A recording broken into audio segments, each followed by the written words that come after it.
How did a single funny selfie turn my whole world upside down? What made my husband respond to a harmless joke with cold, official divorce papers? This is how one photo destroyed everything, and why I still think I did nothing wrong. Before we dive deeper into this story, I have one small request.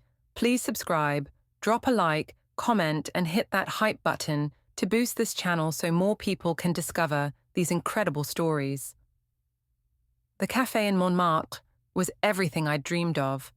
Wrought iron tables, the scent of fresh croissants, and that perfect Parisian light filtering through ancient windows. Mathieu looked exactly the same as he did 15 years ago at university. Maybe even better, with those distinguished grey streaks at his temples. "You haven't changed a bit, Eudora," he said in that accent that still made my knees weak. His fingers brushed mine as he handed me my café au lait. I laughed, feeling 20 again instead of 34. "Flatterer, I'm a suburban mom now, remember? Suburban mom who still turns heads," he winked. "Your husband is a lucky man." The mention of Adrian made me pause. When was the last time my husband had looked at me the way Mathieu was looking at me now? When was the last time Adrian had said anything remotely romantic? All he did these days was work on his computer, grunt responses to my questions, and fall asleep watching Netflix. "Adrian's busy with work," I said, taking a sip of coffee. "Software engineers, you know how they are." Mathieu leaned back in his chair, studying me. "You seem unhappy, chérie." The concern in his voice almost broke me. Here was someone who actually cared about my feelings, who noticed when something was wrong. Adrian hadn't asked me how I was feeling in months. "I'm fine," I lied, but Mathieu's knowing look told me he wasn't buying it. "You deserve to be happy, Eudora. Life is too short to settle for fine." His words hit me like a revelation. I did deserve happiness. I deserved attention, romance, passion, all the things that had slowly drained out of my marriage over the years. "Let's take a selfie," I said impulsively, pulling out my phone. "For old time's sake." Mathieu scooted his chair closer, his arm sliding around my waist as I held up the camera. The familiar weight of his touch sent electricity through me. I snapped several photos, each one capturing us laughing, our faces close together, looking like the happy couple Adrian and I hadn't been in years. "Send me those," Mathieu said, his breath warm against my ear. Looking at the photos later in my hotel room, I felt a rush of satisfaction. I looked radiant, alive in a way I hadn't felt in years. The woman in those pictures was desirable, wanted, appreciated. On impulse, I selected the best one, the one where Mathieu's lips were almost touching my cheek, where my smile was brightest, and typed a message to Adrian. "Having the most amazing time in Paris, ran into an old friend."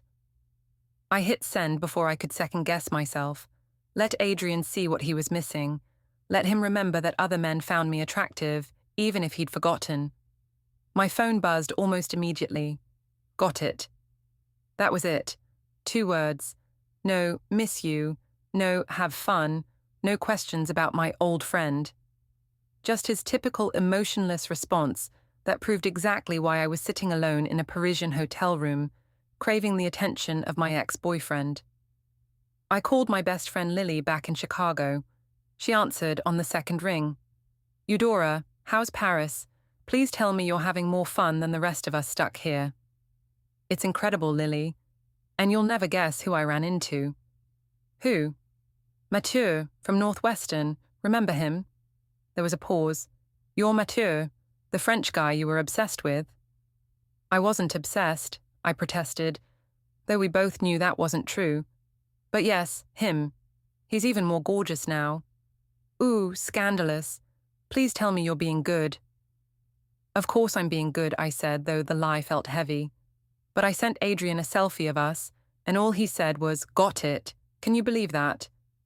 Typical Adrian. That man has the emotional range of a calculator. "Exactly. Mathieu told me I deserve to be happy. When was the last time Adrian said anything like that?" "Never, probably. He's always been so cold." Lily's validation felt like a warm hug. She understood. She saw what I'd been dealing with for years. A husband who took me for granted, who never showed affection, who treated our marriage like a business arrangement. You should live a little while you're there, Lily continued. When's the next time you'll be in Paris without responsibilities? You're right, I said, feeling emboldened. I deserve this. After we hung up, I stared at my phone, waiting for Adrian to call, to ask questions, to show some sign that he cared about his wife having coffee with another man in a romantic city. But the phone stayed silent. The next morning, I met Mathieu for breakfast, then lunch, then dinner. Each meal felt like a small rebellion against the life I'd been settling for. When he walked me back to my hotel, when he kissed me goodnight, when I invited him up to my room, it felt like reclaiming a part of myself I'd lost. You're glowing, he whispered afterward, tracing patterns on my bare shoulder. This is the Eudora I remember. I felt alive for the first time in years. This wasn't about betraying Adrian. This was about remembering who I was before I became a wife who was ignored, a woman whose husband couldn't even be bothered to respond properly to her messages. When I got home 3 days later, Adrian was exactly where I'd left him, at his computer in the home office, barely looking up when I walked in. How was Paris? He asked without turning around. Amazing, I said, waiting for him to ask for details, to show interest, to notice that I looked different, felt different, but he just nodded and went back to his code. That night, lying in bed next to my silent husband, I didn't feel guilty. I felt vindicated. If Adrian couldn't be bothered to care about his wife, why should I feel bad about finding someone who did? My phone buzzed with a text from Mathieu. Missing you already, chérie. When can you come back? I smiled in the darkness and typed back, soon, I hope. Adrian didn't even stir. The next few weeks fell into an uncomfortable routine. Adrian continued his pattern of work, dinner, television, sleep, while I floated through our house, feeling like I was carrying a delicious secret. Mathieu and I texted constantly, good morning messages, photos of his day in Paris, sweet nothings that made me feel like a woman again, instead of just a wife and mother. Mom, why is Dad sleeping in the guest room? Sophie asked one morning over breakfast, her 8-year-old eyes too perceptive for comfort. I nearly choked on my coffee. What do you mean, sweetheart? I got up to get water last night and saw him in there. Is he sick? Adrian chose that moment to walk into the kitchen, his hair disheveled, wearing yesterday's clothes. Our eyes met briefly before he looked away. Daddy's just been working late and didn't want to wake Mommy, I said smoothly, shooting Adrian a look that dared him to contradict me. Right, honey? Right, he said quietly, pouring himself coffee. Just didn't want to disturb anyone. But I could see the tension in his shoulders, the way he avoided looking at me directly. Something had shifted since Paris, and not in the way I'd hoped. Instead of making him appreciate me more, my little adventure seemed to have pushed him further away. At work, my assistant Jennifer knocked on my office door with an odd expression. Eudora, there's some chatter going around about your Paris trip. My stomach dropped. What kind of chatter? Well, you posted that photo on your Instagram story, and some people recognize the guy. Wasn't he tagged in some of your old college photos? I'd forgotten about Instagram's memory feature, how it sometimes surfaced old photos. So what if he was? We're old friends. Jennifer shifted uncomfortably. It's just, the photo looked pretty cozy, and with you being married and all. Jennifer, I said sharply, I don't appreciate office gossip about my personal life. Mathieu is an old friend from university. There's nothing inappropriate about having coffee with a friend. Of course not, she said quickly. I just thought you should know what people are saying. After she left, I called Lily, needing to hear a supportive voice. People are so small-minded, she said immediately after I explained the situation. You can't even have a friend without everyone assuming the worst. Exactly. And Adrian's being weird about it too. He's barely speaking to me. He's probably just jealous. Maybe this is exactly what your marriage needed. A little wake-up call. You think so? Absolutely. Men like Adrian take their wives for granted until they realize other people find them attractive. He'll come around. But Adrian didn't come around. If anything, he became more distant. He started working even later, coming home after Sophie and I had already eaten dinner. When I tried to initiate conversations, he gave me one-word answers. When I suggested we watch a movie together, he claimed he had work to finish. You're being paranoid, I told him one evening, when I found him in his office at nearly midnight. It was just a photo, Adrian. You're acting like I committed some terrible crime. He looked up from his computer, his expression unreadable. Am I? Yes, you've been cold and distant ever since I got back. I go on one work trip and suddenly I'm the villain. It wasn't a work trip, Eudora. It was a vacation. Fine vacation. The point is, I'm allowed to have friends. I'm allowed to have a life outside this house. Of course you are. His calm agreement somehow made me angrier than if he'd yelled. Then why are you punishing me? Why are you sleeping in the guest room and barely speaking to me? I'm not punishing anyone. I'm just processing. Processing what? There's nothing to process. He turned back to his computer. If you say so.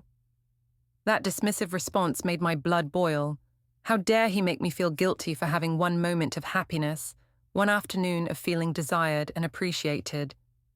I was the one being neglected in this marriage. I was the one whose husband couldn't even be bothered to have a real conversation. You know what your problem is, Adrian?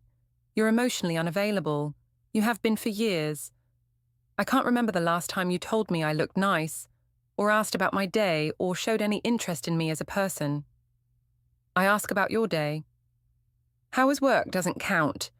When was the last time we had a real conversation? When was the last time you touched me without it being perfunctory? When was the last time you made me feel like you actually wanted to be married to me? Adrian's fingers stilled on the keyboard, but he didn't turn around.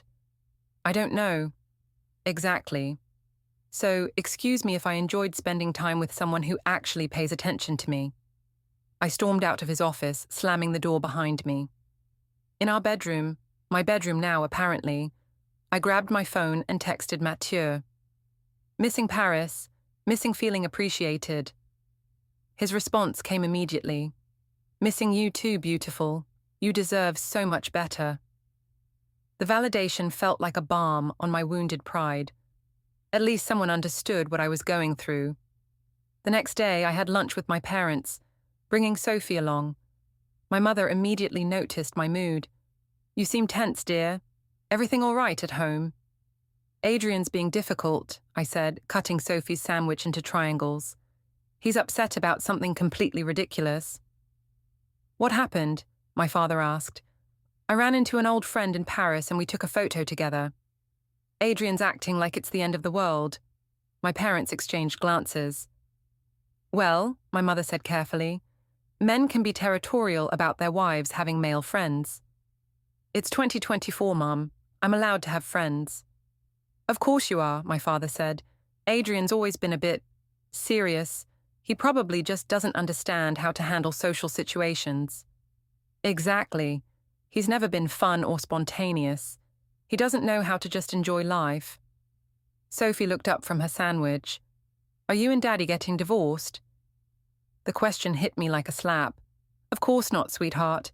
Mommy and Daddy are just having a little disagreement. All married couples do sometimes. But even as I said it, I wondered if it was true. Adrian's coldness was becoming harder to ignore, and frankly, I was getting tired of being made to feel guilty for one innocent afternoon in Paris. That evening, I found Adrian in the kitchen, making himself a sandwich. We need to talk, I said. Okay. Sophie asked if we're getting divorced. That got his attention. He set down his knife and looked at me directly for the first time in days. What did you tell her? That we're having a disagreement. But Adrian, this can't continue. You sleeping in the guest room, barely speaking to me. It's affecting our daughter. You're right. Hope fluttered in my chest. So we can move past this. Put this whole thing behind us. Adrian was quiet for a long moment. I've been thinking a lot, Eudora. About us, about our marriage, about what we both want. And I think we need to be honest with each other. I've been honest with you. I told you exactly what happened in Paris. Did you? The question hung in the air between us. I felt my cheeks flush, but I kept my voice steady. Yes, I did. I had coffee with an old friend. That's it. Adrian nodded slowly. Okay. Okay? If that's your story, then okay. Something in his tone made my stomach twist, but I pushed the feeling away. I had nothing to feel guilty about. Adrian was the one who had emotionally abandoned our marriage long before I ever set foot in Paris. It's not a story, Adrian. It's the truth. I believe you, he said, but something in his eyes suggested otherwise. That night, he came back to our bedroom. I thought it meant we were moving forward, putting this whole mess behind us. But when I reached for him, he turned away. I'm tired, he said. I lay awake, staring at the ceiling, my phone buzzing with sweet messages from Mathieu that I couldn't respond to with Adrian right there. For the first time since Paris, I wondered if I'd made a mistake. Not about Mathieu. That had been beautiful, necessary, exactly what I needed. But maybe I should have been more careful about the photo. Then I remembered Adrian's years of emotional neglect, his inability to make me feel wanted or appreciated, and my resolve hardened. I had done nothing wrong. If anything, Adrian should be grateful that his wife was still attractive enough to turn heads. He should be fighting to win me back, not punishing me for having a social life. I deserved better than this Cold War. I deserved better than Adrian's passive-aggressive silence. And if he couldn't see that, maybe it was time to consider what my life might look like without him. 2 weeks later, my mother called with an invitation to Sunday dinner. It's been too long since we've all been together, she said. Bring Adrian and Sophie. I'm making pot roast. I almost declined. Adrian and I were still in our Cold War, and the thought of pretending to be a happy family felt exhausting. But maybe a family dinner was exactly what we needed. Maybe seeing us in a normal social setting would remind Adrian how to behave like a husband instead of a roommate. We'll be there, I told her. Adrian's response was typically minimal. Fine.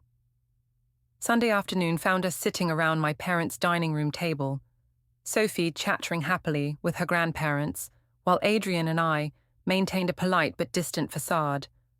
My brother Derek and his wife Michelle were there too, along with Adrian's mother Clara, who'd driven up from Springfield.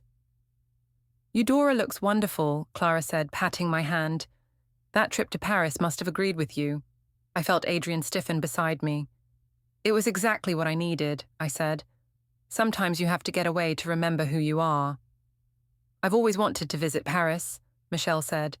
So romantic. Did you do all the tourist things? Some of them. Mostly I just enjoyed the atmosphere, the cafe culture. I had coffee with an old friend from college. He lives there now. How lovely, my mother said. It's so nice when you can reconnect with old friends. I noticed Derek watching Adrian carefully. Adrian's brother had always been too perceptive for his own good. What kind of work does your friend do? Derek asked casually. He's an art dealer. Very successful, very charming. He showed me around some galleries I never would have found on my own. Sounds like quite the tour guide, Derek said, his tone neutral but his eyes sharp. Adrian excused himself to use the bathroom, and I watched him go with growing irritation. He was being rude, making our family dinner awkward with his sulking. Is everything all right? Clara asked quietly. Adrian seems off. This was my opening. He's been in a strange mood since I got back from Paris. I think he's jealous that I had a good time without him. Jealous of what? My father asked. Of me having friends, apparently. He's barely spoken to me since I sent him that photo of me and Mathieu at the cafe. You sent him a photo? Derek's eyebrows rose. Just a silly selfie. 2 old friends catching up, but Adrian's acting like I committed adultery or something. The word hung in the air, and I immediately regretted using it, but I pressed on, feeling the need to defend myself. I mean, I understand marriage requires trust, but this is ridiculous. I can't even have a conversation with a male friend without Adrian shutting down completely. Men can be funny about their wives having male friends, my mother said diplomatically. It's 2024, Mum. Women are allowed to have lives outside their marriages. Of course they are, Clara said, though she looked troubled. But perhaps Adrian just needs some reassurance. I shouldn't have to reassure him about having coffee with a friend. The words came out louder than I intended, and Sophie looked up from her colouring book with wide eyes. The table fell silent. I realised everyone was staring at me, and I felt heat rise in my cheeks. I'm sorry, I said, lowering my voice. It's just frustrating. I feel like I'm being punished for having one afternoon of fun. Adrian returned to the table, and the conversation shifted to safer topics. Sophie's school, Derek's new job, the weather. But I could feel the undercurrent of tension, the way people's eyes kept flicking between Adrian and me. After dinner, while the women cleared the table, I overheard my father talking to Adrian in the living room. Marriage is work, son, he was saying. Sometimes you have to pick your battles. I understand that, sir. Eudora's a good woman. She just needs to feel appreciated. Maybe you should plan something special. Show her you care. I waited for Adrian to defend himself, to explain that I was the one being unreasonable. Instead, he just said, I'll think about that. The drive home was silent except for Sophie's chatter from the back seat. Once we got home and Sophie was in bed, I confronted Adrian in the kitchen. That was embarrassing, I said. You barely spoke all evening. I spoke. Barely. You made everyone uncomfortable with your mood. Adrian leaned against the counter, studying me. Did I? Yes. My parents think there's something wrong with our marriage. Isn't there? The question caught me off guard. What's that supposed to mean? You tell me, Eudora. You're the one who announced to your entire family that I'm jealous and controlling. I didn't say you were controlling. You said I was punishing you for having coffee with a friend. You made it sound like I'm some kind of tyrant. Well, aren't you? You've been giving me the silent treatment for weeks. I haven't been giving you the silent treatment. I've been thinking. About what? Adrian was quiet for a long moment. About whether this marriage is working for either of us. The words hit me like a physical blow. Are you threatening me? I'm not threatening anyone. I'm just evaluating. Evaluating what? Our marriage, based on one photo. Based on a lot of things, Eudora. The photo was just illuminating. I felt panic rising in my chest. This wasn't how this was supposed to go. Adrian was supposed to realize he'd been neglecting me and fight to win me back. He wasn't supposed to question our entire marriage. Adrian, you're being ridiculous. I went to Paris. I had coffee with an old friend. I sent you a photo. That's it. There's nothing to evaluate. If you say so. That infuriating calm again. I wanted to shake him, to make him react, to make him fight for us instead of just giving up. I do say so, and if you can't handle your wife having a social life, maybe you need therapy. Maybe I do. Good, I'm glad we agree on something. But as I stormed upstairs, I didn't feel victorious. I felt scared. Adrian's detachment was worse than anger would have been. Anger I could work with, could argue against. This cold evaluation felt like a death sentence. In our bedroom, I grabbed my phone and texted Mathieu. Having a rough night. Wish you were here. His response was immediate.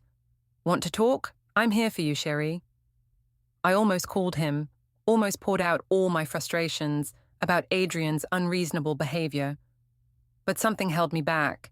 Maybe it was the memory of Derek's sharp eyes, or Clara's troubled expression, or the way Sophie had looked when I'd raised my voice. Instead, I texted back, just tired, talk tomorrow. But sleep didn't come easily. I lay in bed next to my silent husband, wondering how a simple photo had led to this cold war, and more importantly, how I could win it back. The next morning, Adrian was gone before I woke up. He'd left a note saying he had early meetings and would be home late.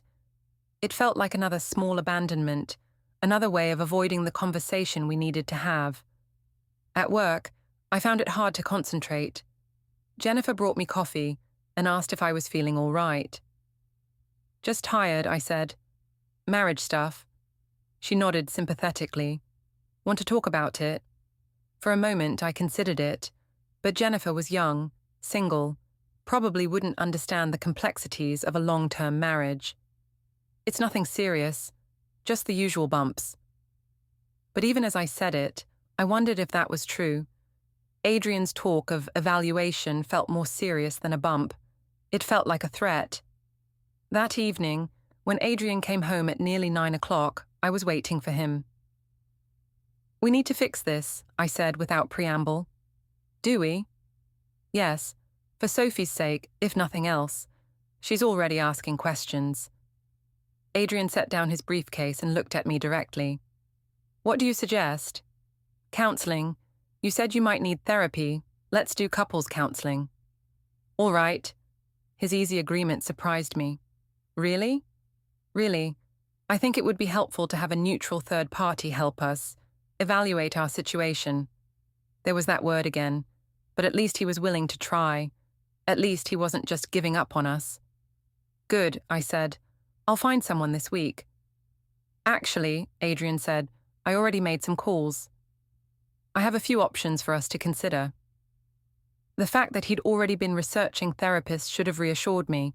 Instead, it made me nervous. How long had he been planning this? How long had he been evaluating our marriage without telling me? But I pushed the worry away. Counseling was good. Counseling would help Adrian understand that his jealousy was unfounded, that his emotional neglect was the real problem in our marriage. A neutral third party would see that I was the one trying to save our relationship while he was the one pulling away. "Okay," I said. "Set something up." Adrian nodded. "I will." That night, he came to bed at the same time I did. We didn't touch, but at least we were in the same room. It felt like progress. I was almost asleep when my phone buzzed with a text from Mathieu. "Thinking of you, beautiful. Hope things are getting better." I glanced at Adrian, but he seemed to be sleeping. Carefully, I typed back, "Working on it. Miss our conversations." "Miss you too. Paris isn't the same without you." I smiled in the darkness and put my phone away. Whatever happened in counseling, at least I knew someone appreciated me. At least I knew I was still desirable, still worth fighting for. Even if my own husband seemed to have forgotten that fact. The next few weeks brought in strange sort of normalcy. Adrian and I maintained a polite distance while we waited for our first counseling appointment. He continued sleeping in our bedroom but stayed on his side, and our conversations remained surface level and functional. Meanwhile, my text exchanges with Mathieu became the bright spot of my days. "Good morning, beautiful," arrived every day at 7 a.m. Paris time, just as I was getting Sophie ready for school. "How's my favorite American?" came during my lunch breaks. "Sweet dreams, chérie," ended each day, usually after Adrian had fallen asleep beside me. I was careful now, deleting the messages after reading them, making sure my phone was always face down. I'd learned from the Paris photo incident that Adrian was apparently more observant than I'd given him credit for. One morning, while Adrian was in the shower, I was responding to Mathieu's latest message when Sophie bounced into our bedroom. "Mum, can you braid my hair for school?" I quickly flipped my phone over and smiled at my daughter. "Of course, sweetheart. Go get your brush." As Sophie ran to her room, I heard the shower turn off. Quickly, I grabbed my phone to finish my message to Mathieu, but the screen was black. Dead battery. "Eudora," Adrian called from the bathroom. "Have you seen my phone charger?" "Check the kitchen," I called back, plugging my phone into his charger on the nightstand. When Adrian emerged from the bathroom, fully dressed, he glanced at my phone charging next to his side of the bed. "Battery died," I explained casually. He nodded and grabbed his phone. "I'll get the other charger." It was such a small moment, but something about his expression made me uneasy, like he was filing away information. At work that day, I found myself distracted, jumping every time my phone buzzed. When Jennifer knocked on my door around 2 o'clock, I practically threw my phone in a drawer. "Sorry to bother you," she said, "but there's a call for you on line 3. Someone with a French accent." My heart stopped. Did they give a name? Matthew something? Said he was an old friend. Mathieu. He'd never called me at work before. We'd agreed that texting was safer, less likely to be overheard or discovered. Why would he risk calling? "Tell him I'm in a meeting," I said quickly. "Take a message." Jennifer looked confused but nodded. A few minutes later, she returned with a message slip. "Called to check on you. We'll try again later. M." I crumpled the paper and threw it away, my hands shaking slightly. This was exactly the kind of careless mistake that could ruin everything. I made a mental note to text Mathieu later and remind him that work calls were off limits. But when I got home that evening, I found Adrian in his office, staring at his computer screen with unusual intensity. "How was your day?" I asked from the doorway. "Interesting," he said without looking up. "How was yours?" "Fine, normal. Sophie has a math test tomorrow, so I need to help her study." "Good, I'll be working late tonight." As I turned to leave, Adrian spoke again. "Oh, Eudora, your phone was buzzing earlier. I think you left it on the kitchen counter." My blood ran cold. I'd been so careful lately to keep my phone with me at all times. When had I left it downstairs? "Thanks," I said casually. "Probably just work stuff." I found my phone on the counter, exactly where Adrian said it would be. The screen showed 3 missed calls from Mathieu and 2 text messages. My heart hammered as I quickly deleted everything without reading it, then blocked his number temporarily. I'd unblock it later and explain, but for now, I needed to be more careful. That night, after Sophie was asleep, I sat on our bed with my laptop, ostensibly checking emails, but actually trying to figure out how to contact Mathieu safely. I could create a new email account, or maybe use a different messaging app that wouldn't show up in my regular texts. "What are you working on?" Adrian asked, appearing in the doorway. I minimized the browser window quickly. "Just catching up on emails, marketing campaign stuff." He nodded and went to brush his teeth.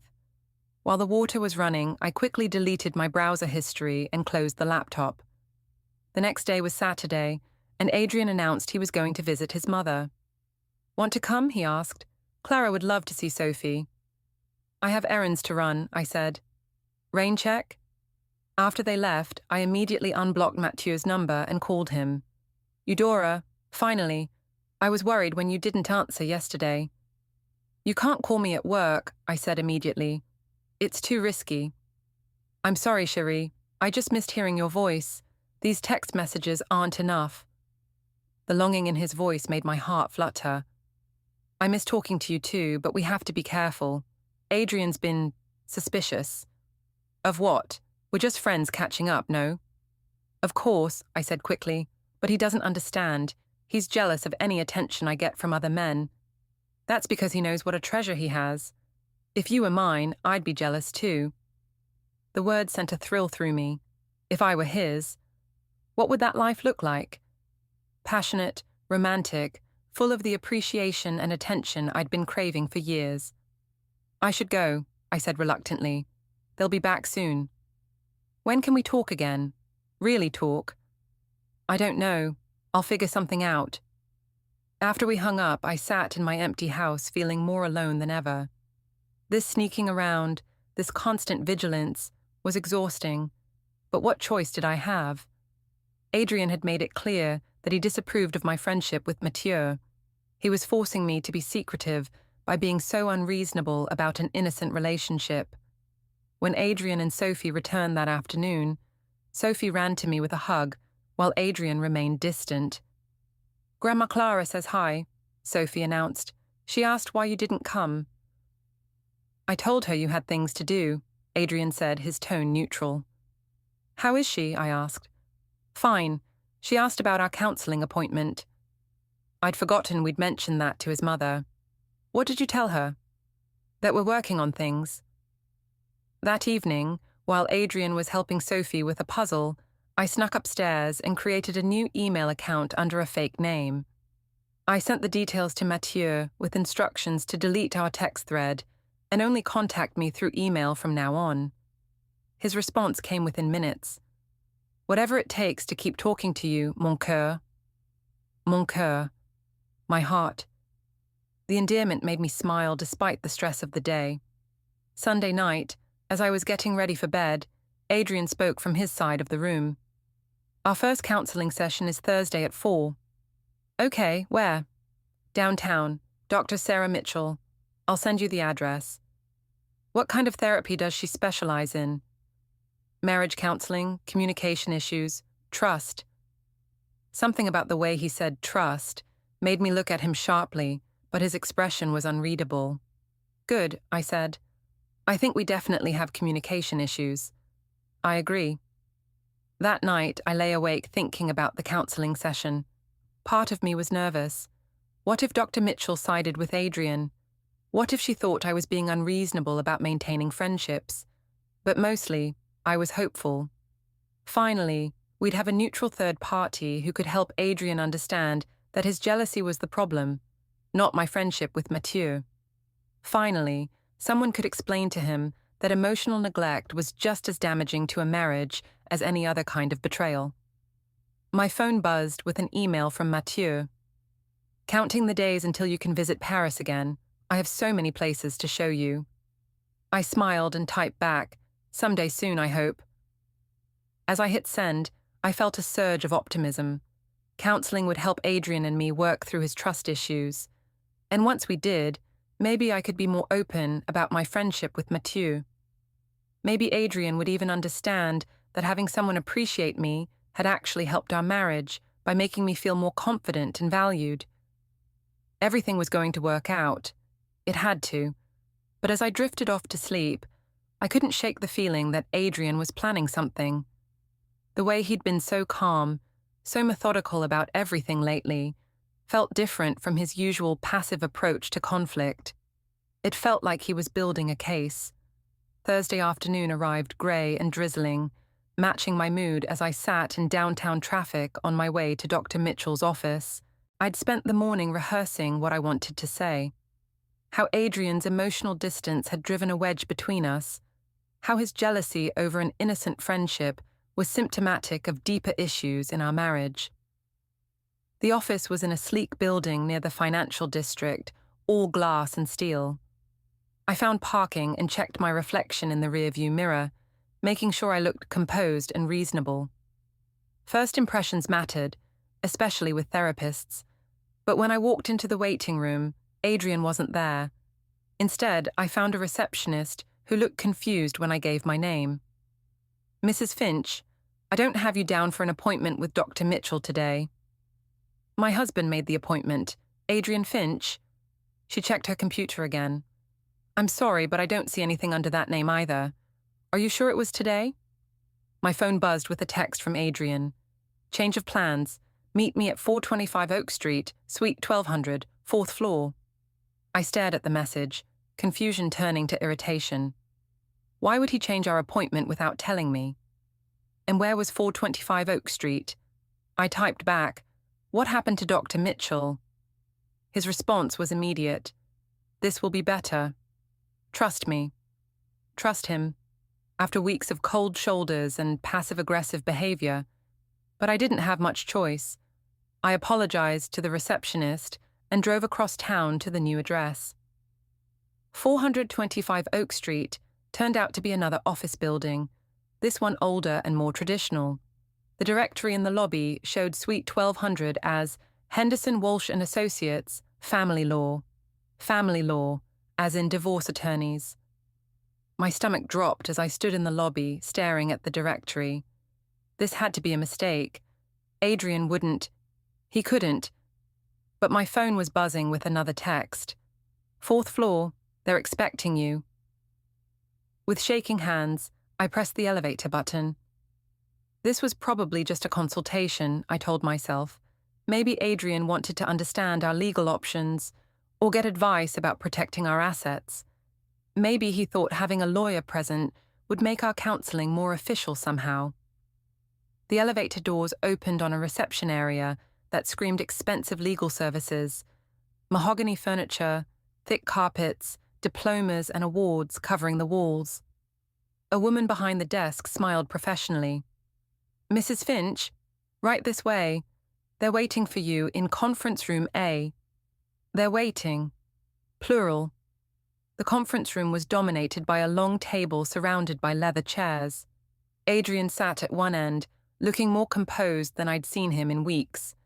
Next to him sat a woman in a navy suit who stood when I entered. "Mrs. Finch, I'm Rebecca Walsh, Mr. Finch's attorney." His attorney. Not our attorney. His. "I don't understand," I said, still standing in the doorway. "I thought we were going to marriage counseling." "Please, sit down," Adrian said quietly. "We need to talk."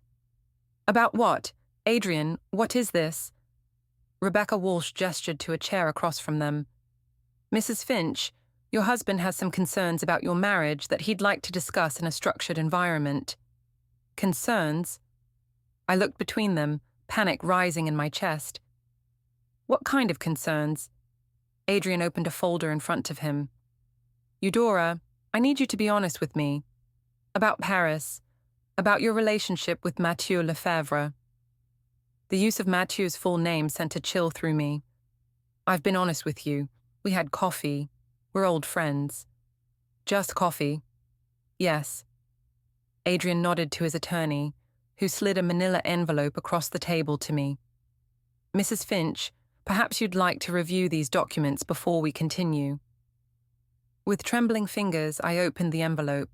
Inside were printouts, bank statements, phone records, hotel receipts, and photos, the selfie I'd sent Adrian, but also others I didn't remember taking. Mathieu and me laughing over dinner, walking hand in hand along the Seine, kissing outside my hotel. My mouth went dry. "Where did you get these?" "Your Instagram account automatically backs up to the cloud," Adrian said calmly, "including photos you didn't post. Your phone record shows 17 calls to a French number in the past month. Your bank statement shows charges at restaurants and hotels in Paris that don't match your itinerary." I stared at the evidence spread across the table, my mind racing. "Adrian, I can explain." "Can you? Because I'd really like to understand how coffee with an old friend turned into a 4-day affair." The word affair hung in the air like an accusation. I felt heat rise in my cheeks, but I forced myself to stay calm. "You're taking things out of context. Yes, Mathieu and I spent time together. Yes, we reconnected. But this isn't what you think." "What do I think, Eudora?" "You think I betrayed you, but the real betrayal happened years ago, when you stopped being a husband to me, when you stopped seeing me, appreciating me, making me feel wanted." Rebecca Walsh was taking notes, her expression neutral but attentive. "So this is my fault?" Adrian asked. "It's not about fault. It's about two people who grew apart, who stopped meeting each other's needs." "What needs weren't I meeting?" The question caught me off guard. Emotional needs, intimacy, romance. When was the last time you told me I was beautiful? When was the last time you planned a surprise for me, or even just asked how I was feeling? I ask how you are all the time. How was work isn't the same thing, Adrian. I needed to feel valued, appreciated, desired. Mathieu made me remember what that felt like. By sleeping with you. It wasn't a question. I looked at the photos again, at the evidence of those magical days in Paris when I'd felt alive for the first time in years. "Yes," I said quietly, "by making me feel like a woman instead of just a wife and mother." Adrian's composure cracked slightly. I saw pain flash across his face before he controlled it. "I see," he said. "Adrian, I'm not proud of what happened, but I'm not going to apologize for finding happiness when you couldn't provide it." Rebecca Walsh read my love letters out loud, like they were evidence in a murder trial. Adrian sat beside her, arms folded, face unreadable. The same man who once fixed my laptop at 3 a.m., without being asked, had spent weeks screenshotting every word I wrote to another man. When she asked if I'd cut contact with Mathieu to save my family, I heard myself say, "Why should I have to give up a friend because my husband is insecure?" The room went colder than the air conditioning. Adrian didn't yell. He simply opened the next folder and slid the divorce petition across the table. Full custody to him. Every other weekend for me. The house, the accounts, the dog, all his. I laughed at first, an ugly, shocked sound. "You set me up. You brought me here under false pretenses." "No," he said. "I brought you here to see if there was anything left to save. You just answered." He stood. "If Mathieu texts you again, I will make sure the judge sees it. If you fight me on custody, Sophie will be asked, under oath, why Mommy needed a secret email." Then he walked out. Rebecca Walsh handed me a pen like it was a loaded gun. "You have 30 days. I drove home on autopilot. Sophie was at a friend's. The house was quiet except for the low hum of the refrigerator and the echo of every promise I'd ever made. I opened my phone to text Mathieu one last time, something dramatic, something that would make him fight for me. The thread was gone. He'd deleted it, blocked me. Vanished back across the Atlantic the second things got hard. I sat on the kitchen floor and cried until there was nothing left but the taste of metal in my mouth. 15 years reduced to a manila folder and a man who finally learned how to say no. I had wanted to feel chosen. Turns out I was just not by the person I thought. Adrian chose Sophie. He chose peace. He chose the life I decided wasn't enough. And now I get to live with the sound of that door closing every single day I wake up without my daughter in the next room.